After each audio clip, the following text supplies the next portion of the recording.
एजी news channel, सच है तो बोलेगा। वाराणसी के दरगाह फातमान सिगरा में भारत रत्न स्वर्गीय उस्ताद बिस्मिल्लाह खान की 107वीं जयंती उनकी कब्रगाह पर मनाई गई। इस दौरान कुरान ख्वानी की गई। वहीं उनके चित्र व कब्रगाह पर फूल की पंखुड़ी की चादर चढ़ाकर नज़्र फातिहा पढ़ा गया। वहीं इस अवसर पर कांग्रेस के पूर्व विधायक व प्रांतीय अध्यक्ष अजय राय व पूर्व मेयर रामगोपाल मोहले, मुर्तुजा आफाक हैदर, प्रमोद वर्मा, शकील अहमद जादूगर सहित बेटी जरीना बेगम, मोहम्मद शफक फरमान हैदर आदि लोगों ने जयंती पर उपस्थित होकर उस्ताद को याद किया। इस दौरान उस्ताद के द्वारा पेश किए गए गंगा जमुनी तहजीब पर प्रकाश डाला गया। बता दें कि मशहूर शहनाई वादक उस्ताद बिस्मिल्लाह खान की मृत्यु 21 अगस्त 2006 को हुई थी। भारत रत्न बिस्मिल्लाह खान का जन्म बिहार प्रदेश के डुमरांव के ठठेरी बाजार में 21 मार्च 1916 को हुआ था। बता दें कि बिस्मिल्लाह खान को वर्ष 2001 में भारत के सर्वोच्च सम्मान भारत रत्न से सम्मानित किया गया। वह तीसरे भारतीय संगीतकार थे जिन्हें भारत रत्न से सम्मानित किया गया है। बिस्मिल्लाह खान साहब के जयंती पर प्रत्येक वर्ष हम सब काशीवासी यहाँ आते हैं, इनको अपना श्रद्धासुमन अर्पित करते हैं और ऐसे महान शख्स को हम सब लोग याद करते हैं। काशी के लोग निश्चित तौर से ऐसे महान व्यक्ति जिन्होंने डुमरांव में जन्म लिया और पूरा काशी को अपना कार्यक्षेत्र बनाया। यहाँ पर माँ गंगा के तट पर बालाजी घाट पर जो लगातार अपना वहाँ पर रियाज करते थे और काशी के लोगों के बीच हमेशा रहे, ऐसे महान व्यक्ति को याद करके हम लोग अपने आप को गौरवान्वित महसूस करते हैं।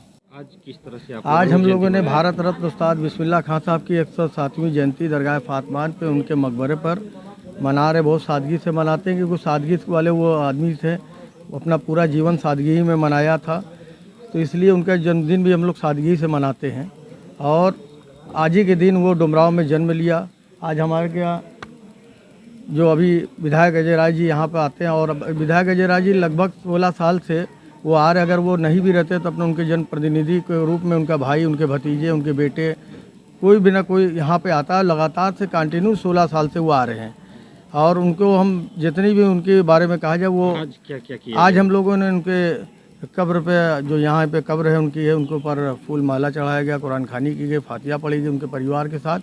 लेकिन बड़ा अफसोस की बात होती है कि इसी बनारस में सीएम उत्तर प्रदेश के योगी आदित्यनाथ आते हैं, कम से कम 100 बार से ऊपर आ चुके हैं और कम से कम प्रधानमंत्री जी भी कम से कम 25 बार कम से कम बनारस के अंदर वो आ चुके हैं। ऐसे में हम चाहते हैं कि कम से कम देश के प्रधानमंत्री और देश के और उत्तर यूपी का जो सबसे बड़ा देश का सबसे बड़ा सूबा मुख्यमंत्री योगी आदित्यनाथ जी आते हैं, कम से कम उनके परिवार में एक बार कम से कम परिवार वालों से मिल ले।